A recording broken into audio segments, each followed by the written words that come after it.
Há exatamente um ano, o Ideias em Debate estreava na UDIA TV com um novo formato e uma grande missão: abordar o mundo dos negócios, da economia e da inovação com um olhar diferenciado sobre o mercado local e nacional. Foram 12 meses intensos e mais de 30 programas exibidos. Abordamos sobre estratégias de mercado, práticas de empreendedorismo, tendências econômicas e paradigmas de inovação que impulsionam a evolução dos negócios e da sociedade como um todo. Também contamos histórias de quem está dando os primeiros passos no empreendedorismo e revelamos estratégias por trás do sucesso empresarial. Tivemos o privilégio de receber líderes, especialistas, analistas financeiros e empreendedores visionários, inovadores. Cada um compartilhando conhecimentos e experiências que moldam o cenário empresarial atual, proporcionando uma jornada de aprendizado e inspiração inigualáveis. Sim, foi um ano inspirador e convidamos você agora a reviver momentos memoráveis, ideias impactantes e debates ricos que marcaram o nosso percurso ao longo deste ano e ajudaram a moldar e a repensar nosso entendimento acerca do mundo dos negócios, do empreendedorismo e da inovação. O programa Ideias em Debate especial de um ano está no ar.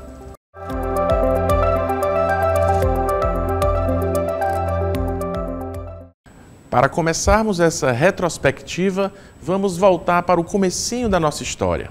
Em novembro de 2022, saindo de uma pandemia, conversamos com representantes do comércio e produção de eventos sobre a superação dos momentos de crise causados pela Covid-19. Acompanhe. Iniciamos uma nova temporada do programa Ideias em Debate.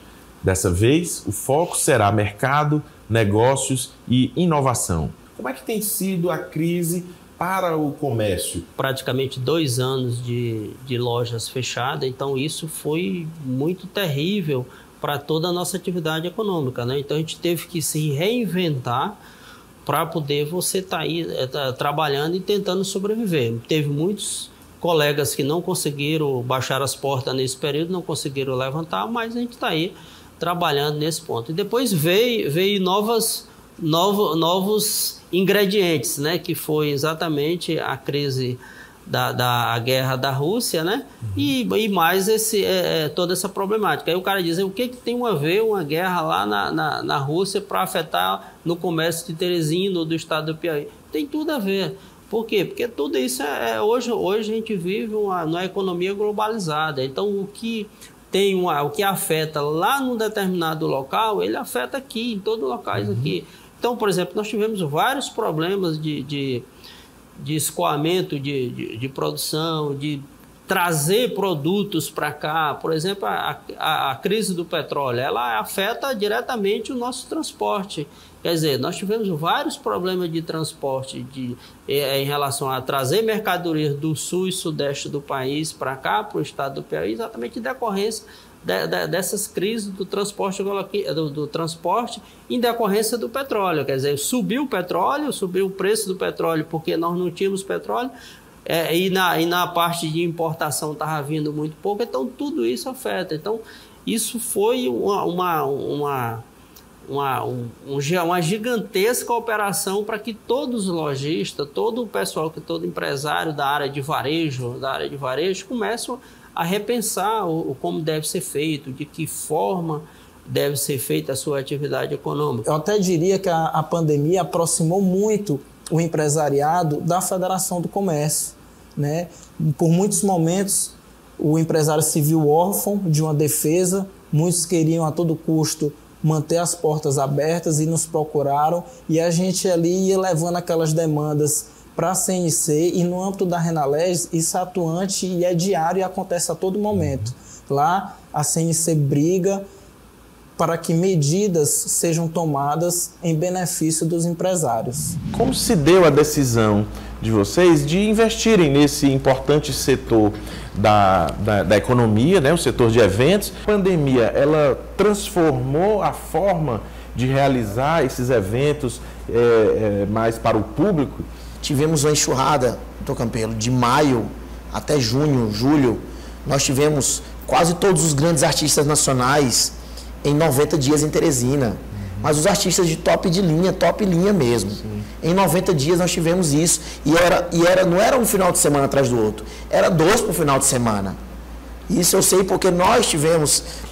às vezes nós cancelamos um show porque o artista tinha 2 datas no mesmo show e não tinha percebido. Né? Então, assim, foi muito isso. Mas as pessoas, de fato, elas estão cada vez mais aportando seu dinheiro no entretenimento em que elas garantem um bom momento para elas, que ela vai ter uma cerveja gelada, que ela não vai pegar uma fila num banheiro, que ela vai ter um atendimento interessante. Então, assim, o que mudou? Esse aprimoramento da experiência do cliente dentro do evento. Vamos lá, durante um evento particular privado, vamos para um casamento. Um casamento desde o vestido da noiva, né? A maquiadora, a boleira, a moça dos doces. Então, assim, são muitas pessoas. Quem mexe com iluminação, cabelo. Então, é muita gente. Por isso que a gente fala sempre que o nosso setor realmente é quem mexe com a economia, né? Porque nossos eventos, particular privado, e os eventos público, aberto ao público, como os que o Bruce faz, são eventos que a cadeia realmente é muito grande, é muita gente trabalhando. Você não conhece um backstage num evento desse, vem gente de fora. Entendeu? Um evento como esse deles, tem gente que vem do Rio de Janeiro, tem gente que vem de fora para fazer parte desse evento. E num evento particular privado, são muitas pessoas, são muitas empresas. No mês de dezembro, debatemos sobre o crescimento do setor das indústrias e construção civil, agronegócio e inovação. Esses setores atualmente alavancam a economia do Piauí. Queria que vocês explicassem sobre essa importância da indústria da construção civil para o desenvolvimento econômico e social.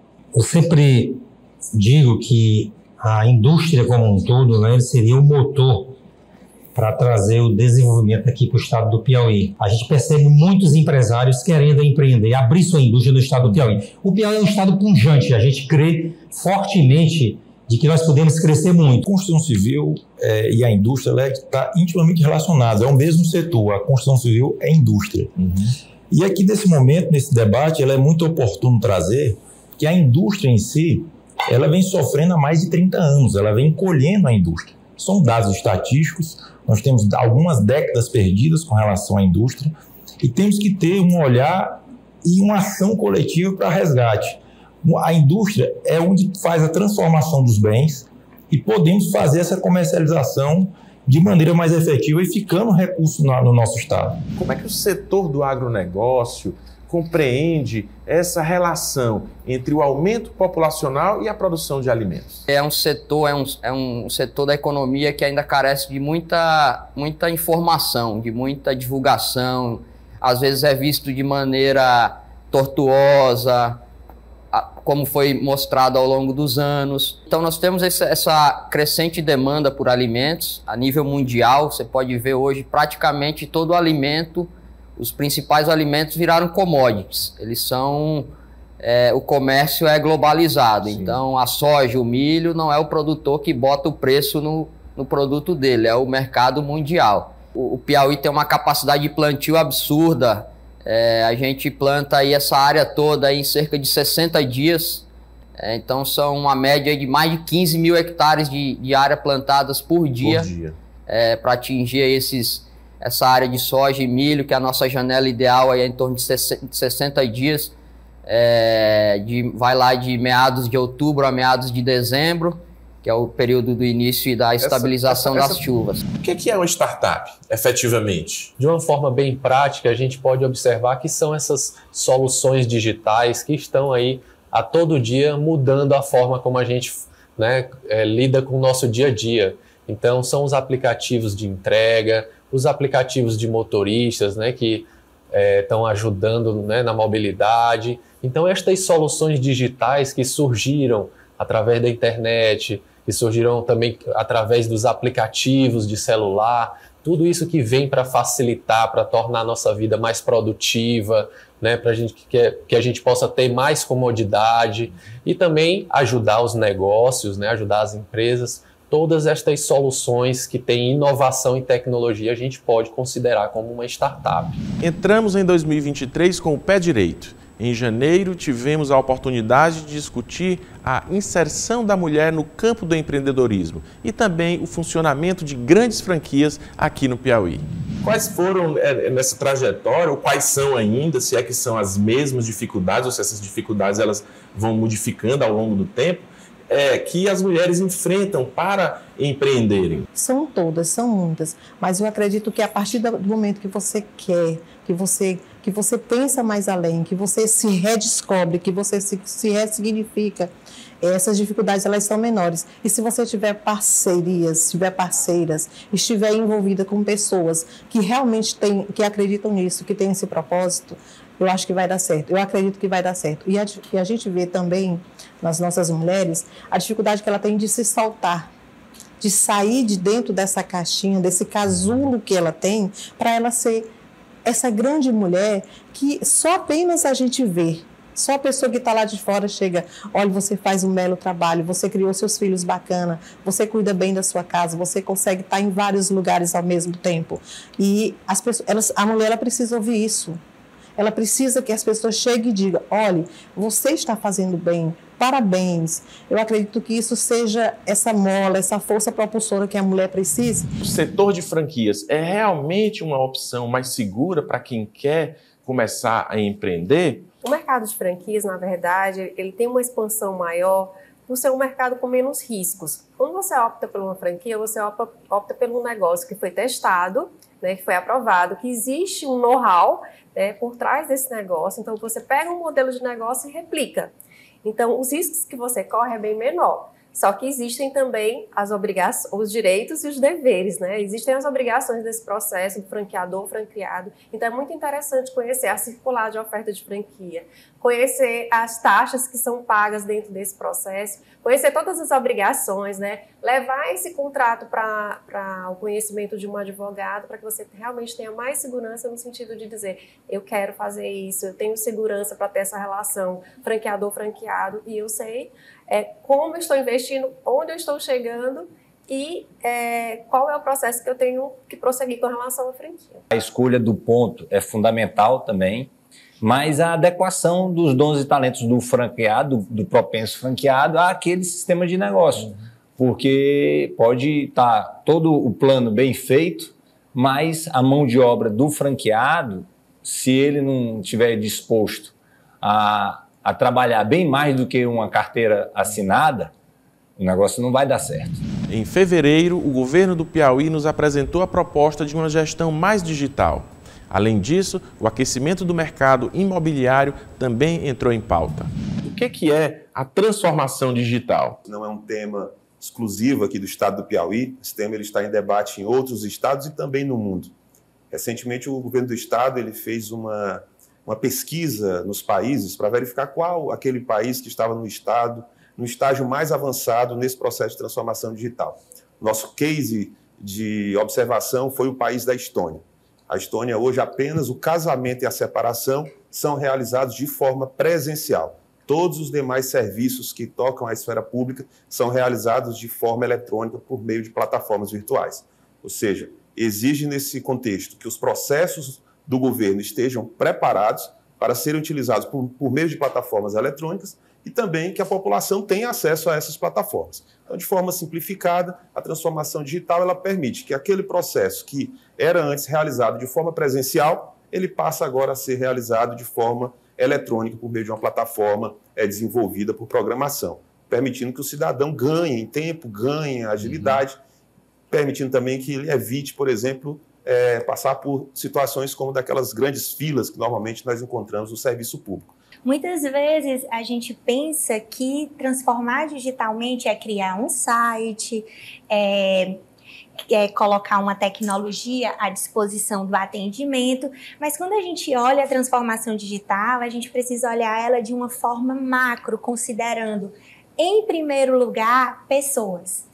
As pessoas que vão implantar dentro da organização pública ou privada essa mentalidade digital.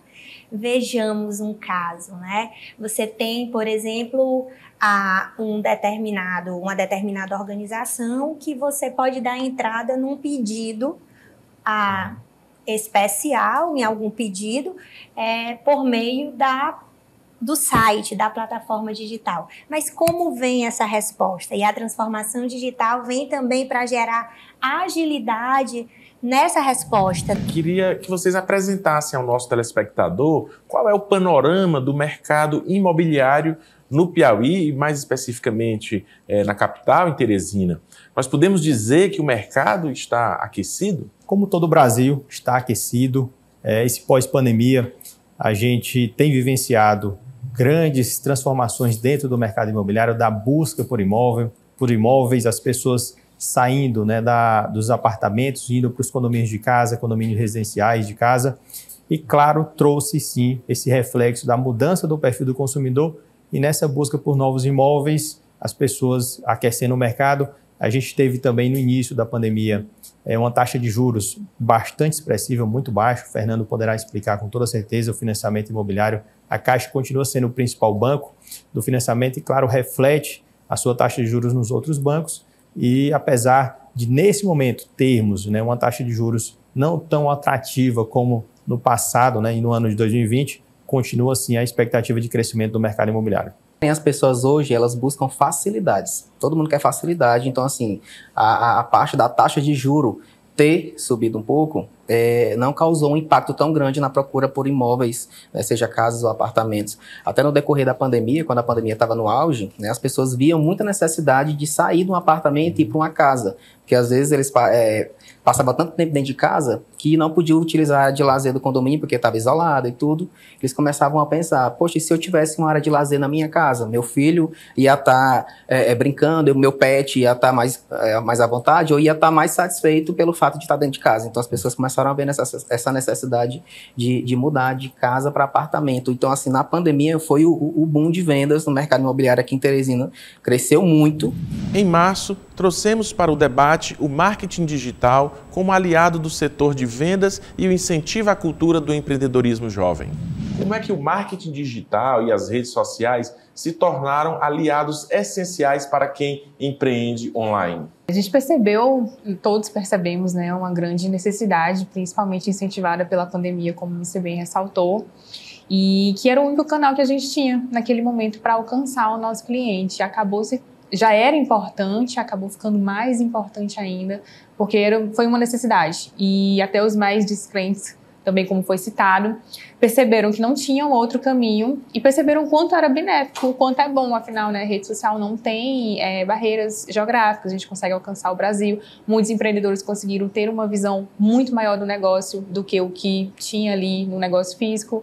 Então, essa percepção foi até natural, digamos assim, de certa forma. Todo mundo acabou entendendo isso, né? Sim.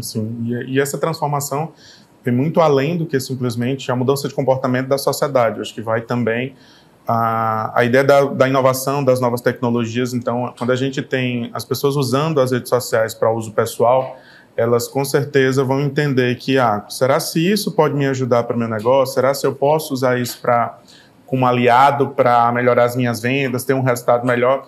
Então, a gente vê com a pandemia para acelerar esse processo, mas algumas empresas já estavam gatinhando, iniciando, e aí aceleração. E agora elas vão ter que andar junto com o mercado. Não dá mais para retornar e dizer, eu quero fazer como era antes. Acho que essa decisão deixa de ser do empresário e o mercado é que passa por cima. Como a gente pode explicar o porquê que o empreendedorismo jovem está crescendo tanto e quais são os fatores que levam ou que têm levado, né, esse jovem a querer investir de forma assim, mais substancial no empreendedorismo? O responsável por esse estudo, que é o maior estudo global de empreendedorismo, que é o GEM, né, em português seria Monitoramento Global do Empreendedorismo, ele divulgou recentemente que empreender se tornou o segundo maior sonho do jovem brasileiro, atrás tão somente de viajar. Isso. Então, a gente vê que isso está cada vez mais penetrado nos desejos do jovem brasileiro.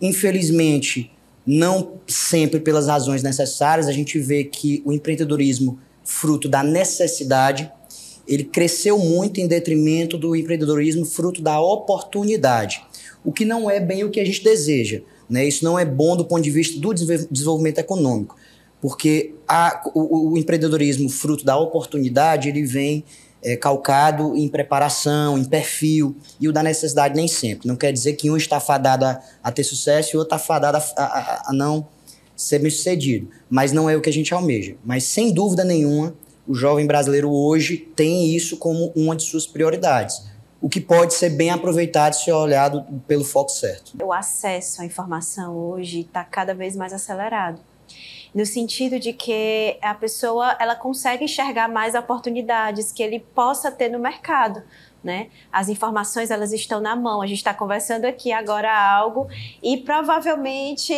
daqui a meia hora vai ter uma informação totalmente diferente.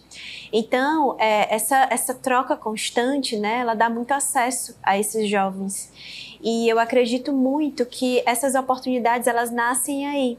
Né? Esses meninos, eles estão aí hoje, a todo momento ligados, né, em alguma coisa diferente que eles possam investir, que eles possam conhecer, que eles possam aprender sobre, né? E isso traz essa oportunidade, né? As startups, a gente vê a todo momento nascendo novas startups, né?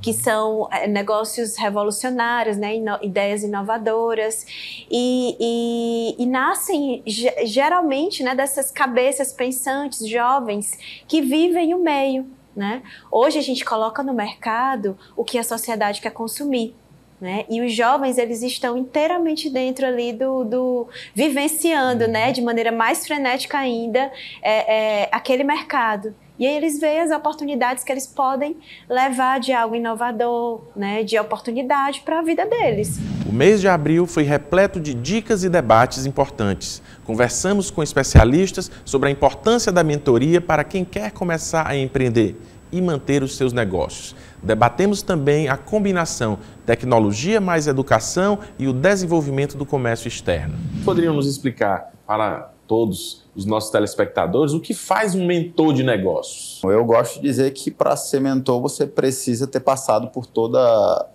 a situação, toda a experiência, né? Até chegar ao ponto de mentorear empreendedores, eu tive uma jornada que eu posso dizer que foi uma jornada dolorosa, porque viver na prática é bastante doloroso. Então, eu acredito que o mentor ele precisa ter a congruência de ter vivido a situação para ele poder passar a melhor situação, as melhores estratégias para o mentoreado. Tem que ter a prática, né? Ter vivenciado aquilo ali. O que você poderia complementar aí para nós? Como o Eric falou, porque às vezes até as pessoas confundem, né, a mentoria com a consultoria, com a assessoria, né? E a mentoria é justamente isso. O mentor, ele é aquela pessoa que já tem uma larga experiência, né? E por conta dessa experiência que ele tem, desse conhecimento que ele tem da prática, né, ele vai orientar e coordenar você melhor. Né? Então, os caminhos que você vai passar são caminhos que ele já percorreu. Né? Claro que ele está sempre se atualizando, buscando inovar, né? Trazer uma visão realmente mais de mercado, mais de realidade para você. Mas o mentor é isso, né? O processo de mentoria é você se basear na experiência que você já teve para que você possa direcionar essa pessoa àquilo que ela deseja, aquilo que ela almeja. A pandemia realmente redefiniu o papel da tecnologia na educação? Eu acho não só como redefiniu, como, na verdade, trouxe um novo profissional para o mercado, né? Foi acelerado esse processo o que facilitou muito a acessibilidade a determinados conteúdos, que não só o professor não tinha tempo de abordar tudo, quanto o aluno também não conhecia outras formas de acesso. Então, hoje a gente utiliza muitas metodologias que a gente classifica como metodologia ativa. Por exemplo, a sala de aula invertida é uma realidade hoje, e ela trouxe para o aluno o hábito de estudar antes de ir para a aula. E a gente, há muito tempo, não via isso acontecer. E graças aos links que a gente encaminha, os vídeos que a gente orienta, os PDFs da vida, os livros, os e-books, isso trouxe o aluno de volta para um conteúdo até mais denso. E o professor trouxe a prática para a sala de aula, utilizando-se dessas tecnologias, dessas novas metodologias. Então, isso foi muito positivo para o papel do professor e para a evolução do aluno, né? Nesse processo de que ele agora entende o porquê do uso da tecnologia. Né? Então, para a gente que é docente, né, o professor de todos os níveis, né, não só na universidade, mas na parte da criança ali de 4, 5 anos, que ela já usa o telefone para participar de um quiz, para fazer um desenho digital, aquilo tudo ficou muito mais próximo de uma realidade que a gente não existia isso. Em 2019 a gente nem pensava em produzir aulas imaginava, né? Utilizando tecnologia. Curioso que aconteceu na pandemia, não foi só a questão do aluno ele ter acesso ao que ele não teria antes, sem a tecnologia, claro, né? Mas o fato de também acelerar o processo, a necessidade de você procurar novas formas de trabalhar conteúdos, né? Dentro de sair da sala de aula. Né? Você tem que pensar assim, mas teve a pandemia e tudo mais. Mas sempre existiram parcelas da nossa população que não tem acesso à educação por conta de quê? Por conta de morar muito distante, por conta de não ter um espaço adequado. Né? E isso introduziu esse pessoal que estava à margem, né, do nosso sistema para dentro. É uma oportunidade. Outra coisa que eu acho também interessante é que esforçou também o desenvolvimento de novas tecnologias. A gente tem um 5G agora, né, já sendo, claro, implantado aí no país, o que vai facilitar mais ainda. A gente teve muitos cenários agora durante a pandemia de alunos que não tinham condições de assistir a aula online porque não tinham tecnologia para isso. Né? A tecnologia não chegou ali. Você tem regiões do Brasil que não tem nem saneamento básico, vai ter internet. Né? Então, isso é uma coisa que pôs-se à mesa para se pensar, para que os nossos... Passou a ser prioridade. Exatamente, né? Passou a ser prioridade, porque volta ou outra, isso pode ser necessário novamente. Né? Então, eu acho que chegou para ficar. De que forma a pandemia afetou relativamente, assustadoramente, o turismo, tanto local, estadual, e como é que houve, após esse período pós-pandêmico, como é que está o crescimento do turismo, a retomada do turismo no Piauí? Exatamente porque a atividade turística vive da movimentação de pessoas. E houve aquela história do fique em casa, né? Não saia de casa, não vá para lugar nenhum, porque está todo lugar infectado. Então, o que aconteceu? A pandemia levou as pessoas para dentro de casa. Para você ter uma ideia, em 2020, entre janeiro e abril de 2020, o fluxo turístico em Teresina caiu 95%. O mesmo percentual de queda que aconteceu no aeroporto de Teresina. Isso aí afetou a economia que o turismo trazia para a cidade. A partir daí, a atividade turística começou a se desenvolver novamente, a partir de maio, junho de 2020, mas em 2021, em janeiro, houve novamente um impacto muito grande com o vírus se manifestando novamente e houve outra queda. Então, foram duas quedas violentas que a atividade turística sofreu. O turismo no Brasil, de uma maneira geral, ele é muito tímido em relação ao mundo. Não só mesmo pelo período da pandemia, mas muito antes. Se você vê o número de turistas que entra por ano no Brasil, não é um terço do que vai para a Espanha, do que vai para a França, do que vai para os Estados Unidos, do que vai para o México. Não é? Então, eu acho que o brasileiro em si, o governo brasileiro, ele precisa ser mais aguerrido no lado do turismo. E para a gente, um case que eu sempre gosto de citar é o Ceará, né? O Ceará, ele resolveu que o crescimento dele iria ser, uma parte do crescimento dele ia ser através do turismo e cresceu. No meu segmento de realização de eventos, nós fomos o que mais sofremos, né? Porque pararam-se todos os shows, parou tudo. Agora, por incrível que pareça, eu ainda consegui. A gente fez um protocolo de saúde com o apoio da Secretaria, aprovado pela Secretaria de Saúde dos estados do Ceará e do Piauí, e nós conseguimos realizar o nosso evento, o Rally Será-Piauí e o Piauí-Será, no auge da pandemia. Como organizadores de grandes eventos musicais e culturais do nosso estado, qual a importância desse tipo de evento para a economia? São eventos assim que conseguem movimentar grandes setores, né? A gente consegue aí empregos diretos e indiretos, mesmo na cidade de Pedro II, a gente consegue, de acordo com os últimos levantamentos, a gente teve aí uma média de 1.500 empregos diretos, né, durante o festival e mais de 2.500 empregos indiretos, né? Então, a gente conseguiu conseguiu, ao longo desses anos, movimentar todos esses setores que foram crescendo cada um dentro do seu segmento, né? O segmento de pousadas domiciliares, a gente teve um crescimento muito grande na questão das pousadas, dessas pousadas domiciliares que se prepararam para receber os turistas, e a gente teve na cadeia produtiva da Opala, do artesanato, que foram se multiplicando, né, todas para atender ao festival. A gente tem uma coletânea de informações, eu diria, de dados, sobre as edições que aconteceram até 2009. No passado, a gente tinha uma participação média de 15%, de 15% a 20%, de um público de outros estados, especialmente do Maranhão, massivamente, e alguns do Ceará. Hoje a gente percebe uma procura muito mais espalhada. Por conta de uma espécie de um turismo de festivais, nós temos um percentual muito grande de clientes de público, já em Recife, já em outras cidades, Salvador, Rio de Janeiro, algumas cidades de Santa Catarina, o que nos surpreende bastante. Então, a nossa meta, que era cumprir aquilo que a gente esperava, de ter um público de 15% de pessoas de outro estado, facilmente vai alcançar de 20% a 23%. Devido à instabilidade econômica do país, muitas pessoas começaram a fazer investimentos por conta própria. No mês de junho, trouxemos especialistas para falar sobre como investir de forma inteligente. Além disso, o PL da Fake News, o empreendedorismo na favela e as bitcoins também entraram na pauta. Como realmente as pessoas podem iniciar um investimento? Uma vez que você tem um controle financeiro, você tem um orçamento doméstico, vai sobrar algum valor. E aquele valor você pode aplicar na poupança, que é a modalidade de investimento mais conhecida pelos brasileiros, ou em títulos do Tesouro Direto, que está sendo muito conhecido devido aos influenciadores.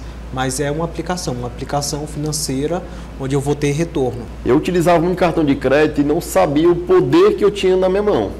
Só fazia comprar, parcelar e pagar. E eu vivi muitas redes sociais, alguns influenciadores, e postando que estava ganhando dinheiro, que estava viajando de graça, que estava fazendo economias com a utilização do cartão de crédito. E como eu utilizava muito, eu passei a ir pesquisar. Fiz curso, me especializei e vi o poder que o cartão de crédito tinha. Como que eu poderia também ganhar dinheiro com o cartão de crédito? E hoje em dia eu concentrei todas as minhas despesas, todos os meus gastos no cartão de crédito, e hoje eu tenho uma renda extra através da utilização do próprio cartão de crédito. Nós vamos tratar hoje sobre as fake news, né, que se tornaram uma preocupação global. Essa história de fake news, de internet, é impressionante, né? A internet surgiu como uma forma de, todo mundo diz, democratizar a informação, disponibilizar mais conhecimento, mais informação, mais cultura, mais tudo para a população em geral. O que é fake news? É mentira, né? Em termos bem concretos, bem fácil bem de dizer, é mentira, aquilo que não é verdade. E isso encontrou no ambiente da internet, no ambiente digital, um campo muito fértil para a sua disseminação. A gente que vem do interior, a gente tem aquela coisa, não, fuxico você acaba se você não der, se você não tiver como disseminá-lo, se não tiver como levá-lo adiante. O que há por trás dessa temática de fake news? É só a desinformação propriamente dita, só a fake news, só a mentira que eu passo com algum objetivo, ou tem outros objetivos, outros interesses por trás? Aí entra o quê? Interesses ideológicos, interesses políticos, interesses financeiros. É essa questão que a gente pode aprofundar na discussão aqui. A discussão que nós estamos tendo hoje, com toda essa disseminação de fake news e agora com incitação, inclusive, de crimes em escolas, né, é exatamente as Big Techs agirem de uma forma mais eficaz e mais célere para evitar que essa disseminação toda dessas notícias falsas e desses crimes que são colocados aí, que são disseminados todos os dias, cresçam cada vez mais. Como vocês avaliam esse crescimento no Brasil de favelas? Uma das coisas que levam a esse crescimento das favelas no nosso país é exatamente o fato de que as pessoas fogem do centro e procuram moradias em locais onde os gastos, os custos serão menores. Então elas vão habitar de alguma forma esses espaços, formando ali o que o IBGE costuma chamar de aglomeração subnormal. né? Essa é a definição que o IBGE utiliza para definir o que é uma favela no Brasil hoje. Então, quando a gente vê esse crescimento, é nesse sentido. E aí, lá dentro das favelas, elas vão começar a pensar, se organizar para criar soluções, inovações e ali gerar diversas fórmulas de empreendimento, de renda, emprego e consumo, né? Nós temos muita gente consumindo, né? Quase 200 bilhões, e o governo não consegue perceber isso, né? É uma fonte de renda muito boa para impostos, é uma fonte de renda muito boa para que o próprio governo aplique lá no calçamento, na urbanização, no transporte público, no melhoramento da escola. Saneamento. Principalmente no saneamento, né? Como você começou a se interessar por este setor de criptomoedas, que apesar de bastante divulgado, é também desconhecido pela maioria das pessoas? Primeiramente fui exposto ao mercado de criptomoedas, foi conversando com um amigo, e foi em 2017. Pesquisando sobre, eu fui entendendo cada vez mais os fundamentos e me apaixonando pelo mercado. E isso me gerou a começar a investir. Começando a investir, recentemente, em 2020, teve uma alta explosiva que todo mundo ficou sabendo, foi noticiado em todos os lugares sobre a alta do Bitcoin. E, junto com a alta, vieram os golpes. Muitos golpes, muitas pirâmides. Daí eu volto e falo do meu sonho. O meu sonho era realmente uma adoção em massa de cripto. Só que isso não seria possível sem que antes tivesse educação. Então, a proposta do livro é justamente educar para que as pessoas entendam como o mercado funciona, vejam o que eu vi, como eu vi e principalmente não caiam nas armadilhas que tem nesse mercado. Em meio ao crescimento do ChatGPT e o impacto desse tipo de ferramenta no nosso cotidiano, as pessoas ficaram impressionadas e ao mesmo tempo assustadas. Em julho, a inteligência artificial foi colocada em xeque e nós discutimos com especialistas os benefícios e riscos dessa tecnologia. Tudo que envolve a inteligência artificial, em especial o ChatGPT, tem sido alvo de debate. A inteligência artificial basicamente são algoritmos que tentam predizer ou agrupar alguma coisa, né? O ChatGPT ele tenta predizer basicamente a próxima palavra. Ele é tão bom porque ele foi treinado com bilhões e bilhões de dados. Por isso que ele consegue acertar muito, dar um feedback muito importante. Nesse caso em específico, o ChatGPT ele é bom porque ele fala a linguagem natural. Então, quando ele se comunica em português, se comunica em inglês, em mandarim, qualquer que seja a língua, ele está se aproximando do cidadão comum. Está saindo dos laboratórios e indo para o cidadão comum. E isso é a grande revolução que a inteligência artificial tem tomado nos últimos anos. A diferenciação dos outros sistemas, né, o professor também foi muito feliz, não é novidade, né? Quando a gente vai nas palestras, nas aulas, a gente acha que isso tudo é uma novidade. Não, já tem há um bom tempo e talvez o ChatGPT tenha chamado tanta atenção, esteja chamando tanta atenção por conta do poder de aprendizagem, né? Você faz uma pergunta, experimente aí em casa fazer essa pergunta agora para ele, sobre o programa, por exemplo, sobre qualquer curiosidade que você tenha.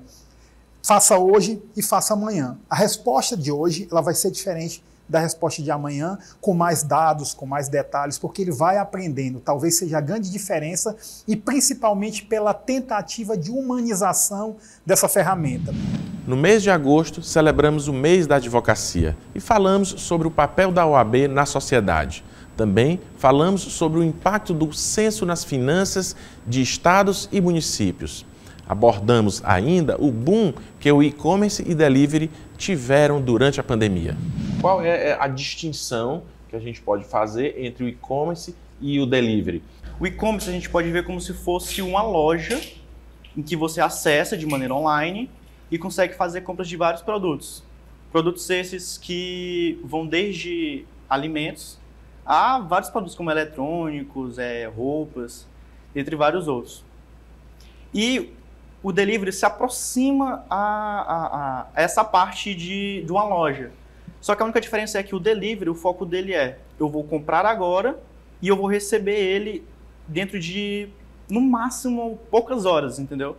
Por exemplo, uma loja online que você compra roupas, é um e-commerce. Uma loja em que você pede comida e que você vai receber ainda hoje, é um delivery. Ou seja, o delivery tem aquela parte em que uma pessoa vai buscar o seu produto e entregar até a sua casa. Enquanto que no e-commerce, a gente pode ver mais como a parte de literalmente uma loja que não se encontra na nossa região. que você vai solicitar online e vai receber na sua casa também, só que com esse período de tempo maior.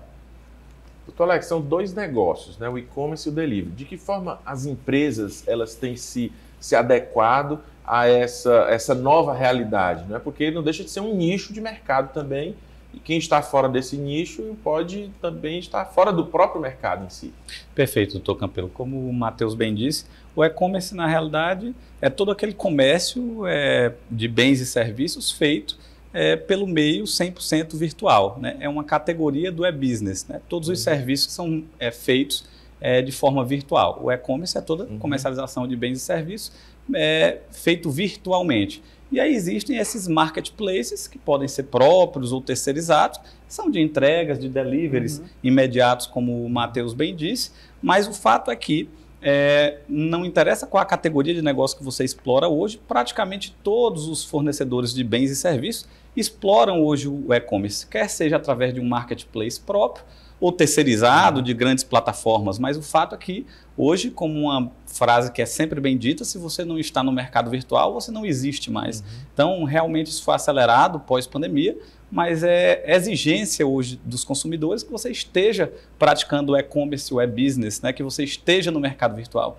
Então, basicamente é isso. Eu queria iniciar o nosso programa hoje falando um pouco sobre o papel da OAB, que é um importante papel na promoção e garantia da justiça na sociedade. A OAB ela sempre tem um protagonismo muito grande na sociedade. A gente sempre observa que nos grandes movimentos políticos, né, nas grandes discussões, nas reformas que o país sempre tem, as reformas legislativas, sempre nós temos uma participação da advocacia como um todo e também da instituição. Isso aconteceu desde a refundação da democracia, para nós pegarmos de 40 anos para cá, com o restabelecimento da democracia, que foi ocasionado inclusive com a feitura da nova Constituição à época, que é a nossa atual Constituição. E basta dizer, Campelo, que os grandes protagonistas da Constituição daquela época eram advogados.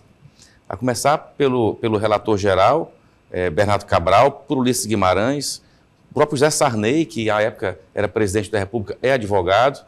Nós tínhamos grandes juristas no Congresso Nacional naquela época. Então, a nossa Constituição atual ela teve uma participação efetiva dos membros da ordem e também, claro, da instituição, naquela garantia nas garantias dos direitos fundamentais, na parte trabalhista, no sistema tributário nacional, na própria refundação do Estado através dos seus poderes, do papel que o Ministério Público tem na Constituição e tem na sociedade, que a advocacia é essencial à administração da justiça. Tínhamos Michel Temer também, que era, na época, deputado federal, depois foi presidente da Câmara, inclusive vice-presidente e presidente da República. Enfim, sempre os advogados e também o protagonismo da mulher advogada, que vem também desde então, fez com que a nossa instituição se agigantasse nessas discussões. Então, nós, enquanto advogados, temos muito orgulho dessa história da OAB, não só em termos nacionais, mas também em termos regionais, porque ela sempre não se acovardou e nunca se omitiu nas grandes discussões. E isso está revelado na nossa própria história. Qual o papel do censo no Brasil e qual a importância, né, para o que representa a realização de um censo como esse que é realizado pelo IBGE? O censo é um instrumento absolutamente importante, né, para o Estado brasileiro, né, no sentido de, como você anunciou na abertura, quer dizer, ele atualiza os dados da população. E não só isso, ele atualiza uma série de características, né, do ambiente físico, das cidades, né, de características das pessoas e indica a tendência daquilo que indica a tendência, né, a partir daquilo que passou. Ou seja, no caso do Brasil, nitidamente nós estamos diminuindo a velocidade do crescimento demográfico, ou seja, nós estamos nos tornando um país mais velho. A mesma coisa está acontecendo para o estado do Piauí, de certa maneira, como para como para a cidade de Teresina. Então, isso tem impacto sobre uma série de questões que vão desde a questão familiar propriamente dita, a questão de emprego, o volume de recursos que você tem que, né, direcionar, por exemplo, para uma política, né, mais para idosos do que por uma política mais para crianças, ou seja, você redireciona o Estado brasileiro, quem faz política pública, redireciona, né, os seus esforços em função, né, desses dados que são dados muito atuais. O período é muito grande, mas tem um custo muito alto fazer esse censo, então, na realidade, você tira assim, lições muito importantes para poder fazer com que o Estado atue de maneira mais efetiva e traga mais resultado para a população. Em setembro, as pautas em destaque no Ideias em Debate foram a evolução do mercado de health techs e o maior evento empresarial do Piauí, o Marcas Inesquecíveis. Nós vamos falar sobre o desenvolvimento das startups no segmento de saúde no Piauí. E eu queria saber, inicialmente, se a pandemia da Covid-19 contribuiu para esse avanço ou se já era algo esperado pelo cenário, pelo próprio desenvolvimento das startups aqui no estado. Eu defendi um doutorado em telemedicina há 15 anos atrás. E nesse período havia uma resistência, a gente tentava implantar as ferramentas de telemedicina e havia uma resistência muito grande, até mais dos profissionais do que da população. Então havia uma resistência muito grande, pensando que aquela tecnologia podia retirar o mercado de trabalho do profissional, poderia substituir, então havia uma resistência muito grande. Quando chegou a pandemia, houve até uma espécie de obrigatoriedade, então as pessoas foram obrigadas a utilizar essa tecnologia e com isso muitos estigmas foram quebrados. Então as profissionais passaram a utilizar, viram que que era uma ferramenta que servia para ajudar o profissional a exercer sua profissão e isso facilitou bastante a questão da implantação mesmo prática. Então eu posso dizer que o ano de pandemia, esses 2, 3 anos aí, impulsionaram mais do que 15 anos fora da pandemia para ser bem ameno, né, Luiz? Nós encontramos esse cenário carente dessas plataformas, essas soluções em health tech. Por quê? Porque o paciente já não estava mais saindo lá da origem dele. Teresina, vocês vão concordar comigo, né, é um dos grandes hubs de atração de média e alta complexidade no Brasil. Né? Nós temos uma abrangência de mais de 200 municipalidades aqui em torno de Teresina, incluindo outros estados, Maranhão, Pará, Tocantins, que vem buscar serviço médico de média e alta complexidade. Isso durante a pandemia, houve uma redução significativa nos atendimentos aqui nos hospitais e clínicas de Teresina, e é o que nos motivou e abriu nossos olhos e acendeu aquela luzinha vermelha da necessidade da implantação e do fomento à tecnologia e inovação dentro da área da saúde. E é daí onde apareceu esse boom, vamos falar assim, né, de ideias inovadoras, ideias tecnológicas, vinda principalmente do setor, né, que era mais carente, né, e necessitado, que são os próprios hospitais, clínicas e médicos. Né? Que elementos tornam, de fato, uma marca inesquecível? Primeira coisa que é isso, ela tem que ser lembrada. Né? Existem várias formas de você fazer uma marca ser lembrada. E não há uma receita de bolo para isso. Mas a primeira coisa que você tem que fazer é investir em marketing. Por que marketing? Porque o marketing é responsável por trazer a marca em contato com o consumidor. Só assim, esse contato, através desse contato, o consumidor vai lembrar que ela existe. Então, quando eu for no supermercado, ou quando eu vou escolher um refrigerante, eu vou lembrar daquela marca específica porque ela já fez alguma ação que fizesse eu lembrar. Seja um outdoor, seja uma propaganda num carro de Fórmula 1, eu assistindo a Fórmula 1, seja na camisa do meu time de futebol, seja no muro. Então, esses esforços de marketing fazem com que a marca se aproxime do consumidor e faz com que ele lembre. Só que para fazer isso é necessário fazer um planejamento estratégico, para você não sair por aí só fechando mapa de mídia, colocando outdoor, rádio, tráfego pago, à torta e à direita, sem ter algo planejado com uma análise e mensuração de resultados. Né? Como iremos inovar se não fizermos uma inovação? E aí veio a conexão. Então, a necessidade do Marcas hoje, da necessidade do mercado principalmente, é conectar as empresas, seja ela com produto, seja ela com serviço. Então, a gente tem que fazer essa junção. O mercado do Piauí ele não é tão grande. Então, a gente precisa primeiro trabalhar com as empresas internas, para depois a gente buscar as externas. A mesma coisa a gente tem que fazer com o nosso cliente. A gente tem que buscar uma forma de trazê-lo até a nossa empresa, ou ir até a porta do cliente, mas a gente precisa fazer ele abrir a porta. Então a gente precisa conectar essas pessoas, essas marcas, a essas pessoas. E aí o Matheus veio com uma ideia brilhante, o tema maravilhoso de se trabalhar, que foi a conexão de tudo isso. E a gente precisava ter algo para fazer essa conexão. E a melhor forma que encontramos foi de trabalhar um summit, onde a gente vai juntar e conectar essas marcas, essas empresas, esses funcionários, todos dentro de um ambiente, né, onde vamos trabalhar a estrutura administrativa das empresas, vamos falar lá de marketing, vamos falar de estratégias de mercado, vamos falar de administração, vamos falar de tudo que é inovação em ferramentas de mercado, ou seja, a inovação e a conexão já está trabalhada aí. E daqui para frente, ou seja, a partir do Summit, a gente começa a planejar o futuro de tudo isso. Como eu tenho sempre dito, o nosso Summit e a entrega final, aliás, a entrega inicial do selo Marcas Inesquecíveis, ele é o pontapé inicial do projeto. A gente começa ali a trabalhar por 2 anos, tudo isso que a gente vem desenvolvendo lá no início de 2023. No mês de outubro, pudemos conhecer a agenda ESG e a sua importância para as empresas. Tratamos também sobre a Lei Geral de Proteção de Dados para a nossa segurança no ambiente virtual. Que são esses critérios ESG e qual a sua importância no ambiente corporativo atual? E essa forma mnemônica, né, ESG, né, em português ASG, é uma construção para que facilita a memorização, né? Isso é como um mantra, né? E isso, de fato, está presente hoje no noticiário, na literatura técnica especializada de negócios, trazendo as preocupações relacionadas ao meio ambiente. ESG dentro do ambiente corporativo envolve, né, a empresa, como o professor Marconi falou, também ao seu entorno, a quem está fora. Então, a todos os interessados, né, que são os stakeholders. Então, todo mundo se interessa porque o que é que está sendo produzido, quais são os insumos que estão sendo utilizados. As pessoas hoje, quando elas olham o rótulo de um produto, elas querem saber não só aquilo que compõe o produto, mas de onde vieram aqueles insumos que fizeram parte do processo produtivo.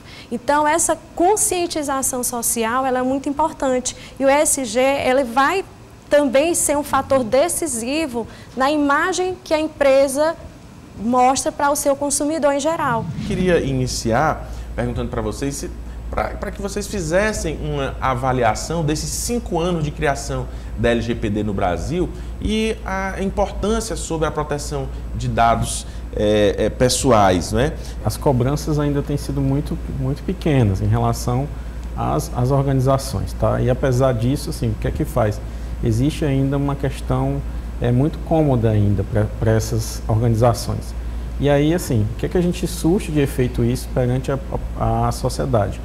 A gente observa que algumas empresas pioneiras, algumas empresas começaram a fazer esse processo de adequação e passaram a ter um controle melhor sobre aqueles dados, tá? Então, surge algum efeito de proteção. Só que, paralelo a isso, a gente tem uma situação que nós tivemos uma pandemia que acelerou o uso de dispositivos e acelerou o uso de dados pessoais perante a vários serviços digitais. Então, você tem associado a tudo isso um crescente, tá? Principalmente a gente cresce em questão de valores, a questão dos crimes. Então, hoje o que a gente observa? Uma necessidade que as empresas passem a fazer mais essa adequação, porque o número de crimes tem ficado exorbitante, principalmente o valor que tem se ganho por essas quadrilhas organizadas que cometem esses crimes, realmente assim, chega a ser astronômico. Eu acho que a gente vem vendo, com o passar do tempo, uma profunda curva, a gente estava até discutindo mais cedo, uma profunda curva de aprendizado. É uma lei muito horizontal, é uma lei que mexe com empresas, mexe com o poder público, mexe com a sociedade, mexe com escolas, mexe com organismos, com escritórios de advocacia, com empresas de tecnologia da informação. Então, eu acho que a gente vem vendo, cada dia que passa, hospitais, escolas, clínicas, com pôsteres, adotando ali a figura do encarregado, trazendo políticas de segurança da informação, adotando políticas de privacidade em seus websites, colocando pôsteres na entrada, ou então divulgando canais de conscientização através das TVs que ficam nesses lugares. Eu acho que a gente precisa entender que é uma lei que É uma lei densa, é uma lei que veio para ficar, é uma lei que a gente foi até feliz na confecção dela, porque ficou uma lei de fácil visualização, de fácil leitura, mas é uma lei que mexe com muita coisa dentro de poder público e dentro de empresas. E é cada vez mais necessário que a ANPD tenha uma postura de combate, de fiscalização, mas também de cobrar dessas empresas e cobrar do poder público a adequação. Bom, essa foi a nossa retrospectiva desse ano, desse primeiro ano do Ideias em Debate, Negócios, Mercado e Inovação. E esperamos que você tenha acompanhado e tenha gostado de todas as nossas entrevistas e com certeza traremos mais novidades para o próximo ano. Agradecemos a sua companhia de toda terça e convidamos você também a participar da nossa produção através das redes sociais @Sistema o Dia e do WhatsApp 86999112111. Também você pode sugerir pautas, nos enviar feedback dos assuntos discutidos. Acompanhe também a reprise do programa todo sábado, das 9 às 10 horas da manhã. E caso não tenha tempo para acompanhar a transmissão às terças-feiras ou mesmo a reprise aos sábados, você pode acessar o nosso canal no YouTube. É só pesquisar Sistema o Dia na plataforma e assistir o programa na íntegra. Um abraço e até o nosso próximo encontro.